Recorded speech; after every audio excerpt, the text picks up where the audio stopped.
डोंगराळे बालिकेवरील अत्याचार आणि हत्या सुवर्णकार महिलांच्या वतीने तीव्र निषेध। मालेगाव येथील डोंगराळे या गावात घडलेली घटना हृदयाला पिळवणारी आणि संतापजनक आहे। केवळ 4 वर्षाच्या चिमुकलीवर झालेल्या शारीरिक अत्याचार करून निर्गुण हत्या हा मानवतेला लज्जास्पद आणि काळीमा फासणारी लाजिरवाणी घटना ठरली असून या प्रकरणाची सखोल चौकशी करून दोषी नराधाम व्यक्तीला फाशीची शिक्षा द्यावी अशी मागणी साक्री शहर सुवर्णकार कारागीर आणि समाज बांधवांनी तहसीलदार साहेबराव सोनवणे आणि पोलीस निरीक्षक दीपक वळवी यांना मूक मोर्चा काढून निवेदन दिले आहे। डोंगराळे गावातील या घटनेमुळे संपूर्ण महाराष्ट्रात संतापाची लाट पसरली असून कायदा सुव्यवस्थेवरील जनतेचा विश्वास ढळत चालला आहे।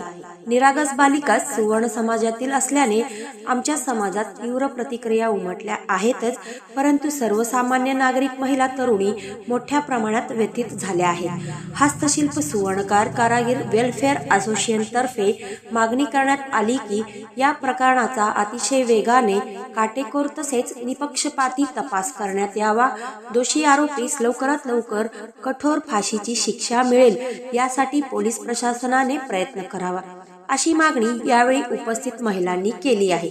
लहान बालिकेवरील अत्याचाराच्या वाढत्या घटनांवर अंकुश ठेवण्यासाठी शासनाने ठोस उपाययोजना कराव्यात आणि अशा लाजिरवाणा घटनेतील दोषीवर तात्काळ कारवाई केल्यास असे प्रकार भविष्यात घडणार नाही अशी उद्विग्न प्रतिक्रिया साक्री शहरातील सुवर्णकार महिला यांनी व्यक्त केल्या आहेत। यावेळी साक्री शहरातील महिला पुरुष मोठ्या संख्येने मूकमोर्चात सहभागी होऊन साक्री पोलीस स्टेशनचे पोलीस निरीक्षक आणि तहसीलदार यांना निवेदन देण्यात आले।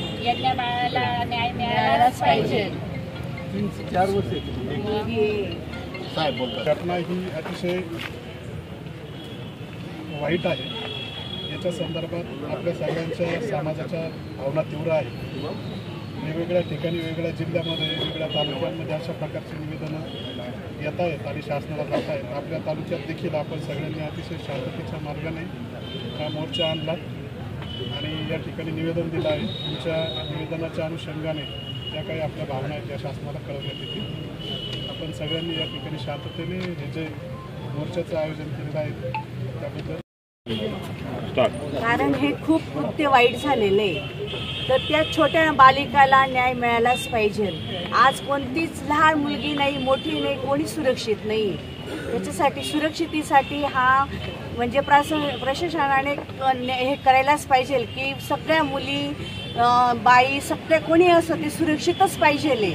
आज एक लहान निराश पोरगी तिला काही कळत सुद्धा नाही, त्या राक्षस वृत्तीने असं केलेले खूप वाईट झालेले। तर त्यामुळे तुम्ही सर्वांनी सहमत घेऊन त्याला न्याय दिलाच पाहिजे, त्याला फाशीची शिक्षा व्हायला पाहिजे, फाशी झालीच पाहिजे ही अंतःकरणापासून तळमळून विनंती आहे। तर त्याला फाशी व्हायलाच पाहिजे। तर आपल्या प्रत्येक समाजातील प्रत्येक मुलींवरती हा प्रसंग येतो आहे। त्याच्यासाठी आपण आपल्या मुलींनाही एकदम कठोर म्हणजे बाहेर जाताना सुरक्षित त्यांना कसं राहिलं पाहिजे, कसं वागलं पाहिजे हे तर आपण शिकवतो, पण याच्या पुढे जो रस्त्यावरती सुद्धा छेड काढेल त्याला या वेळेपर्यंत इतके मोर्चे काढून इतकं सगळं करण्याची वेळ यायलाच नको। त्याच्या जागेवरतीच नाही ते छडा लावलं पाहिजे, म्हणजेच हे कुठंतरी थांबतील असे कृत्य। कारण तुम्ही त्यांना फिरवणार, त्यांची एवढी पूर्ण बातमी देणार, आपणच नाही साखरीकरच नाही तर अख्खा महाराष्ट्र पेटून उठलेलं आहे। त्याला आज आणि आत्ताच फाशी जरी दिली ना तरीही त्या बाळाला न्याय मिळणार नाही। पण आता आपल्याला हे पुढं घटना घडायला नको म्हणून हे आपण साक्रीत मोर्चा काढलेला आहे।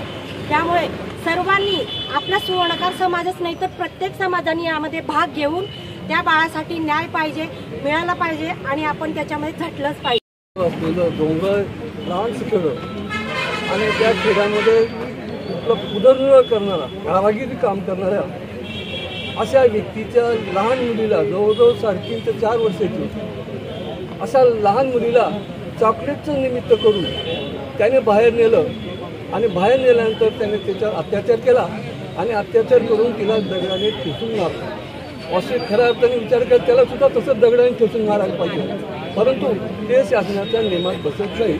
म्हणून आपण मालेगाव येथील सुवर्णकार समाज आणि इतर समाजातील सर्व बांधव यामध्ये सहभागी झालात, त्याबद्दल आम्ही सुवर्णकार समाजातर्फे आणि सर्व समाजामध्ये नैतिकतेचं पांघरून घेऊन राक्षस आपल्याला गल्लोगल्ली फिरताना दिसतात। या निमित्ताने एक राक्षस समाजाला ओळखता आलेला आहे। अतिशय छोटंसं बालक ज्याला फिरणं, बागडणं, आईवडिलांच्या मांडीवर घेऊन फिरणं एवढंच त्याचं विश्व असताना त्या छोट्याशा कळीला ज्या पद्धतीने अमानुषपणे अत्याचार करून तिला संपवलेलं आहे, ही मानवतेला काळीमा फासणारी घटना आहे। यापूर्वी आपण वर्तमानपत्रांमध्ये अविकसित अशा भागामध्ये अशा घटना पाहत होतो। या अतिशय पुढारलेल्या आणि विकसित अशा जिल्ह्यामध्ये अशी जर घटना होत असेल तरी कुठेतरी हे प्रकार वाढत चाललेले आहेत। हे वाढत चाललेले प्रकार कुठेतरी थांबावेच आणि शासनाने, आपण शासनाचा जे नियम आहेत ते हातात घेणार नाही, पण फास्ट ट्रॅक कोर्टात ही केस लवकर चालवून याला कठोरातली कठोर शिक्षा झाली पाहिजे, म्हणजे पुढच्या येणाऱ्या पिढीला यातला वचक आणि एक चांगला संदेश जाईल। गावाच्या संदर्भाने जी घटना घडलेली आहे ही घटना अतिशय दुःखद घटना आहे आणि अतिशय वाईट घटना आहे। त्या घटनेचा प्रशासनसुद्धा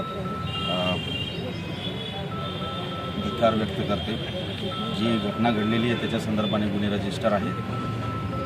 कठोरात कठोरपणे अशी त्याच्यावर कारवाई करता येईल त्या पद्धतीने कायदेशीर पद्धतीने कारवाई सुरू आहे। अशी जी शिक्षा लागेपर्यंत आपण त्याच्यावरती जलद कोर्टात त्याला न्याय मिळण्यासाठी आपण प्रकरण सादर केलेलं आहे। आपल्या गावाच्या भावना या निवेदनामार्फत आम्ही संबंधित ज्या ठिकाणी ती घटना घडलेली जिथे गुन्हा रजिस्टर आहे त्या ठिकाणी आपण निवेदन पाठवणार आहोत आणि आपल्या परिसरामध्ये सुद्धा असं कोणी करणार असेल, असं कोणी हे करणारे जर आपल्याला मिळून आले तर त्यांच्यावरती पोलीस प्रशासन हे कठोर कारवाई करणार। आमची मोहीम यापूर्वीही सुरू आहे, आताही सुरू आहे आणि भविष्यातही सुरू राहणार आहे।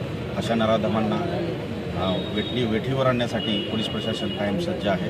आपल्या भावना आम्ही प्रशासनाला पोहोचवणार आणि या ठिकाणी आपण शांततेच्या मार्गाने मोर्चा काढला, त्याबद्दल कायदा आणि सुव्यवस्था व्यवस्थित ठेवली, पोलिसांचाही मान ठेवला, त्याबद्दल मी पोलीस प्रशासनासाठी आपला धन्यवाद मानतो।